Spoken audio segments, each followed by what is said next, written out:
1. Pemilu Presiden dan Wakil Presiden. A. Jumlah suara sah secara nasional sebanyak 164.227.475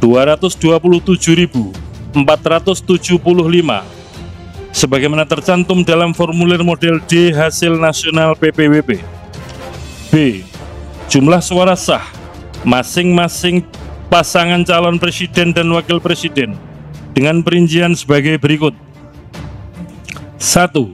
Jumlah suara sah pasangan calon presiden dan wakil presiden nomor urut 1 Haji Anies Rashid Baswedan PhD dan Dr. Haji Abdul Muhaimin Iskandar sebanyak 40.971.906 suara. 2. Jumlah suara sah pasangan calon presiden dan wakil presiden nomor urut 2 Haji Prabowo Subianto dan Gibran Rakabuming Raka sebanyak 96.214.691 suara. 3. Jumlah suara sah pasangan calon presiden dan wakil presiden nomor urut 3 Haji Ganjar Pranowo SHMIP dan Profesor Dr. Haji Muhammad Mahfud MD sebanyak 27.040.878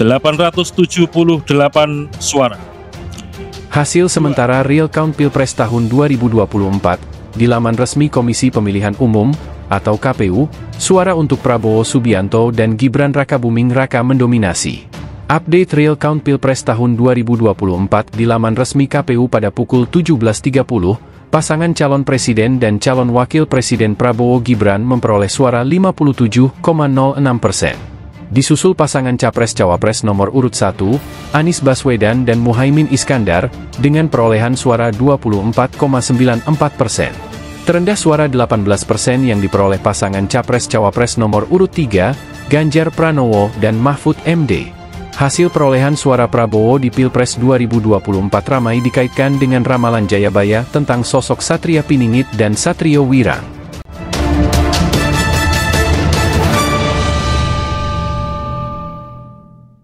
Sri Aji Jayabaya yang bergelar Sri Maharaja Sang Mapanji Jayabaya Sri Warmeswara Madu Sudana Awataranindita Suhtri Singha Parakrama Utunggadewa adalah raja yang memerintah kerajaan Kediri sejak tahun 1135 hingga tahun 1159. Semasa kepemimpinan Raja Sri Jayabaya, kerajaan Kediri mencapai masa kejayaannya.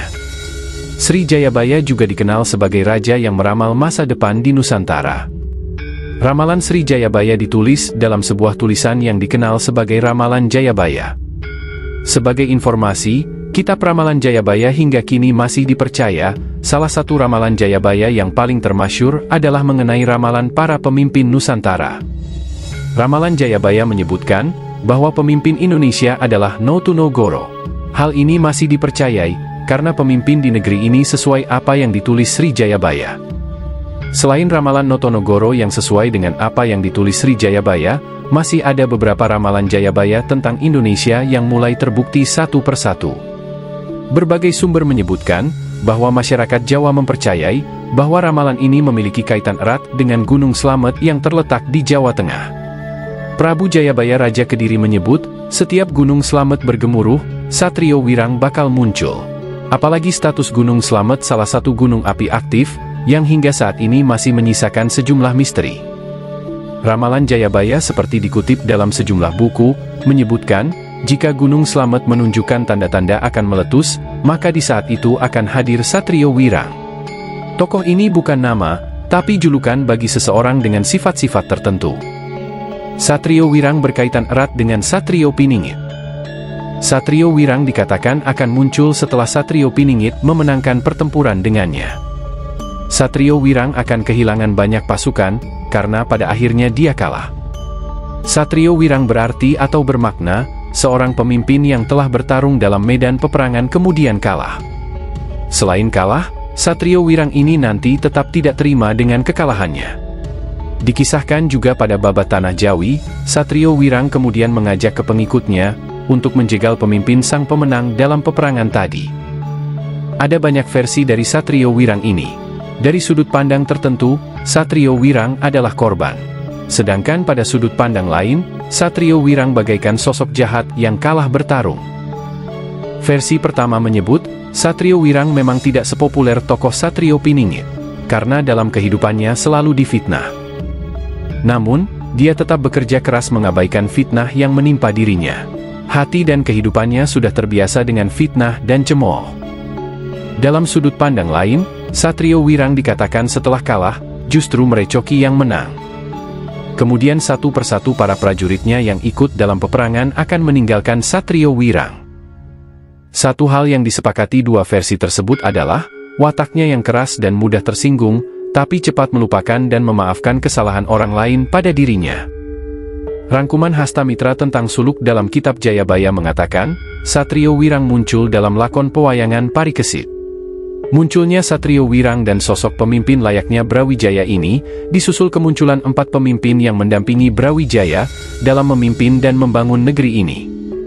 Dua versi ini juga punya tandingan. Ada yang meyakini Satrio Wirang adalah Satrio Piningit. Dia seorang satria yang dipermalukan karena fitnah. Dia tersimpan dalam sejarah Nusantara, dan akan muncul kembali bila waktunya sudah tiba. Dia merupakan Satrio Pinilih atau sosok terpilih, yang dikehendaki rakyat dan direstui oleh para leluhur Nusantara. Namun terlepas dari kebenaran ceritanya, legenda letusan Gunung Slamet selalu menyimpan misteri. Sulit diterjemahkan tapi menarik dituturkan.